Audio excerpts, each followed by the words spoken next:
Salam la famille, c'est comment? Bienvenue de nouveau sur Cactus. On sur vidéo là ni mo kurade kanana toujours y abonner en plus il y a cloche ni activé comme ça na vidéo kura boy be bo kalama. Bon ina fa be se ga senti voilà to mi mura bena o belambe ga forcer ga vidéo doké parce que événement do temena kunu ni biche il va falloir qu'il y expliquer nyoyana bien le 9 mai de donc à Dogonete Mochila 9 mai dati ba de Rusu bolo où a décidé ka boka commémoration que ou va sur su buraka défilé ou ka puissance nucléaire ira mola ou ka arme ba beaucoup ira mola o bolen ko fe ou ka avion bambe no ba wole ko apocalypse ou qu'on a promis qu'à faut avion be bo ka défilé avion sugu dumain en plus au bolen fene ko fe Rusu borani monument doye mu digilendo occidentaux là tellement en plus la digilendo ukrainien na aba ira ka foko Rusu tara kelem na Ukraine konna la kelem ba kumbo en plus vraiment fenete quoi parce qu'il n'a pas kalama depuis kelem madame occidentaux ni ukrainien be bo ka ira ka foko Rusu tara kelem na Ukraine konna la kele ɲanama tɛ k'u tara baga u ma dɔrɔn de u jo tɛ kɛlɛ in na mais olu bɔra ni komi ye u b'a yira k'a fɔ ko Rusiw ye déplacement min kɛ ka taa kɛlɛ la Ukraine kɔnɔna la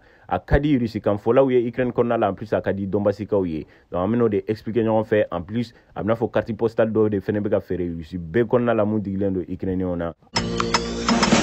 Nyempanga sɔrɔ dɔ ma minnu ma yɛrɛ bɛɛ ka na i ka saraka minɛ ni kɛlɛya wuli mɛ wɔɔrɔ la jigin. Ukrainiens ka musokɔrɔba dɔ de bɛ ka polémique kɛ c'est-à-dire Rusiw bɔra k'o musokɔrɔba in ka monument de dilan k'a yira k'a fɔ ko Rusiw taara kɛlɛ min na Ukraine kɔnɔna la kɛlɛ in b'a kunbɔ en plus u taara kɛlɛ min na fɛnɛ Donbassi kɔnɔna la ani Ukrainiens dɔw b'u k'u kunbɛn i n'a fɔ u nana u libérer de donc a tɛ ka diya Ukrainiens ye en plus a tɛ ka diya Occident caman fɛnɛ parce que Occidentaux ni Ukrainiens bɔra k'a yira k'a fɔ ko Rusiw taara kɛlɛ min na Ukraine kɔnɔna la kɛlɛ in t'a kunbɔ u taara bagaman de la en plus u taara bin u kan de walasa k'u ka dugukolo minɛ u la Rusiw dun ka kuma la olu b'a yira de k'a fɔ k'u taara Rusikanfɔlaw de libérer ka bɔ néonazisme bolo c'est-à-dire mɔgɔ minnu bɛ yen n'u bɛ siya woloma kɛ u bɛ fɛ ka Rusikanfɔlaw latunu complètement ka bɔ u ka jamana kɔnɔna la olu ta kun ye de walasa ka se ka t'u compatriotes u ka Rusikanfɔla kɔrɔ minnu bɛ ka taa u sauver ka bɔ naziw bolo bon kɛlɛ daminɛ wagati la vidéo dɔ de tun bɛ ka tourner réseau sanfɛ Rusiw y'o vidéo in de ta nin wagati na u bɛ ka propager fan bɛɛ fɛ musokɔrɔba min tun b'a vidéo kɔnɔna la u y'a décider ka monument dilan mɔgɔw bɛ k'a ka carte postale ni fɛnw san n bɛna expliquer aw ɲɛna a ko sɔrɔla cogo min bon musokɔrɔba dɔ ni cɛkɔrɔba dɔ de tun bɛ Donbassi kɔnɔna la u kun jɔlen don a kɛra musokɔrɔba ninnu kɔnɔ k'a fɔ ko sɔrɔdasi minnu bɛ k'u ɲɛsin u ma Rusiw ka sɔrɔdasiw de don donc musokɔrɔba in y'a décider ka Rusiw ka drapeau bɔ c'est-à-dire URSS ka drapeau kɔrɔ u y'a décider k'o bɔ wagati min na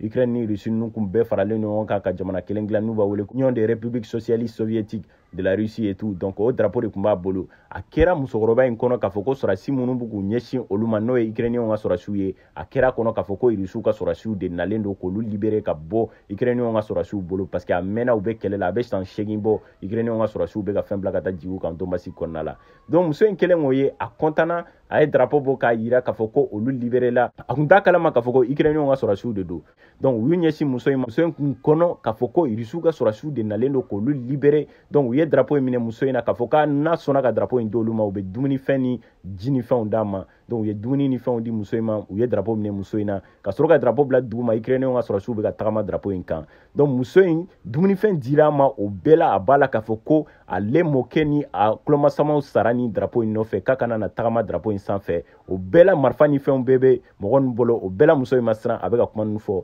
Ukrainiens ka sɔrɔdasiw bɛ ka continuer k'a filmer u bɛ ka tagama Rusiw ka drapeau kɔrɔ in kan et tout donc muso in y'a décider k'a fɔ ko a ka wuli ka bɔ a ka drapeau kan k'a ka drapeau lasegin a ma donc Ukrainiens ka sɔrɔdasiw ko k'a tɛ drapeau in sɔrɔ donc u y'a décider ka vidéo in kɛ k'a bila donc vidéo in bilalen de sisan Rusiw fɛnɛ y'a décider ka bɔ n'o vidéo ye le fait que Vladimir Poutine y'a revendiquer k'a fɔ k'olu ka kɛlɛ kun ye de walasa ka se ka taa Rusikanfɔlaw libérer ka bɔ nazisme bolo k'a yira k'a fɔ ko Rusikanfɔlaw man d'u ye fɛn o fɛn Rusi ye a man di Ukrainiens ka régime ye o hukumu de kɔnɔna la olu wulila mɔgɔ minnu bɛ yen n'u bɛ ka sa depuis san 8 olu taara o mɔgɔ ninnu de libérer o kuma in Rusiw sera ka kolo dɔ sɔrɔ o kuma in na ni acte in kosɔn u ka telesow bɛɛ y'a décider ka vidéo in propager k'a yira u ka jamana kɔnɔdenw na k'a fɔ ko an y'a fɔ ɲɛna a mɛnna k'a fɔ ko Rusikanfɔla man di Ukrainiens ye ni vidéo ye exemple de ye k'a yira u la k'a fɔ ko a mɛnna u bɛ fɛ k'a yira k'a fɔ ko Rusikanfɔla fɛn o fɛn bɛ yen fɛn o fɛn Rusi ye a ko man d'u ye u bɛ fɛ k'a bɛɛ latunu ka b'u ka jamana kɔnɔna la ni musokɔrɔba in ye exemple de ye k'a yira k'a fɔ k'an bɛ kɛlɛ min na Ukraine kɔnɔna la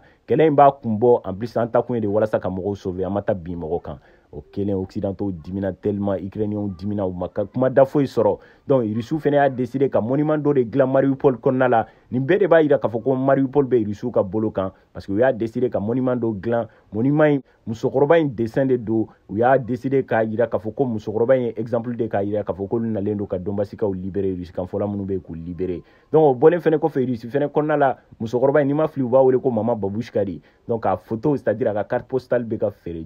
Russiw bɛɛ fɛ Russiw bɛɛ bɛ k'a ka carte postale san bon maintenant an bɛna kuma Russiw ka défilé in de kan le 9 mai u ka président bɔra ka kuma minnu t'a kalama le 9 mai o ye datiba de Russiw bolo parce que le 9 mai en 1945 Russiw de kɛra sababu ye c'est-à-dire Union soviétique mɔgɔw de kɛra sababu ye u ni Allemand ka kɛlɛ la u ye victoire min sɔrɔ u b'o victoire in de fêter san o san le 9 mai donc u ni Allemand tun bɛ kɛlɛ la Hitler ka mɔgɔw olu de kɛra sababu ye ka na naziw daga ta ka bɔ mɔgɔw da la n'o ye Hitler ka mɔgɔw ye en 1945 le 9 mai u ye victoire sɔrɔ Allemand kan donc o kun de kɔnɔna la san o san u b'a victoire fêter donc ni san in kɔnɔna la le fait que u ka kuma la u y'a yira k'a fɔ ko olu ka nin kɛlɛ in kun ye walasa ka taa Hitler ka mɔgɔ minnu bɛ Ukraine kɔnɔna la ka t'olu si la tunu ka bɔ yen parce que u bɛ siya woloma kɛlɛ ni fɛnw na parce que Hitler ka mɔgɔ ninnu tun bɛ k'a yira k'a fɔ ko germaniques c'est-à-dire SSI mɔgɔw olu tun bɛ k'a yira k'a fɔ ko germains c'est-à-dire allemands k'olu o siya ka fisa ni diɲɛ siya bɛɛ ye tout tun bɛ ka juifs ni fɛnw faga ye tout en plus racisme ni fascisme tun b'u fɛ yen tellement donc comme kuma cayara ni vidéo kɔnɔna la an bɛna Russiw ka président ka discours in traduit vidéo spéciale dɔ kɔnɔna la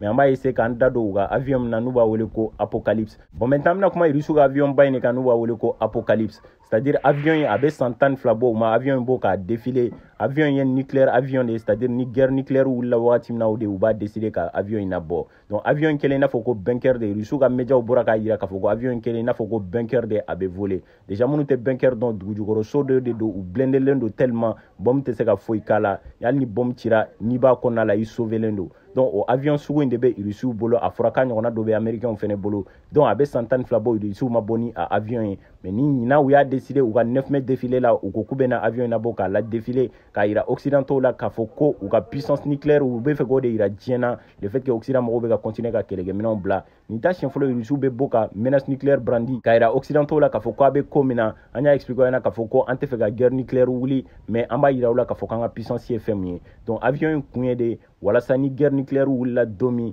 Vladimir Poutine n'a nɔfɛmɔgɔw minnu bɛ kɛlɛ commandé olu bɛ don avion in kɔnɔna la ka survoler avion in b'a permettre hali bombe nucléaire tɛ se ka fɛn kɛ avion in na parce que a bɛna fɔ avion in cockpit duguma cabine dɔ bɛ yen o de b'a permettre radiation ninnu ani onde ninnu minnu bɛ émis donc c'est-à-dire bombe nucléaire bɛ onde ni radiation minnu kɛ o b'a permettre avion in bɛ sauver ka bɔ o la o bɔlen fɛnɛ kɔfɛ avion in bɛ se ka survoler a bɛ se ka dɔgɔkun 2 de kɛ sanfɛ donc ka sɔrɔ a ma yɛrɛ ravitailler et tout donc olu de b'u to sanfɛ Vladimir Poutine n'a nɔfɛmɔgɔw minnu bɛ kɛlɛ commandé u bɛ ordre di navire ma c'est-à-dire u ka batonba minnu bɛ ji sanfɛ n'u kan ka fɛnw bila ka taa yɔrɔ min na u bɛ ordre di o ma donc an minnu bɛ kɛ duguma dadigi bɛ kɛ an de la parce que avion ba t'an bolo walasa ka se ka survoler donc a yirala k'a fɔ k'a tɛ français bolo mais Fransi bunker dɔ b'u bolo duguma u ka président bɛ don o kɔnɔna la n'i ma fili Élysée duguma u sɔrɔ yɔrɔ dɔ duguma donc a bɛ don yen pour que ka ordre da ka sɔrɔsiw ma ka continuer ka kɛlɛ in kɛ donc an bɛ ala de deli ala kan kisi o ma Russiw yɛrɛ y'a yira u ka kuma la k'a fɔ ko olu bɛ fɛn bɛɛ kɛ nin kɛlɛ in na u bɛ précision bɛɛ kɛ walasa ka c'est-à-dire diɲɛ kɛlɛ éviter walasa mun bɛ se ka na ni mɔgɔ faga caman ye k'o éviter kɛlɛ in kɔnɔna la nin kun ye de walasa ka se ka occidentaux labɔ a kalama k'a fɔ ko nucléaire b'an bolo aw y'aw janto aw yɛrɛ la a bɛ ka décision ta a janto aw yɛrɛ la bon j'espère que a sera ka faamuya dɔ sɔrɔ nin vidéo la c'était le cas kana ɲina ka liker commenter partager n y'a expliqué k'a fɔ ko vidéo spéciale bɛ nalen sur le discours de Vladimir Poutine donc an bɛ ɲɔgɔn sɔrɔ vidéo wɛrɛ la c'était Cactus Nation à la prochaine.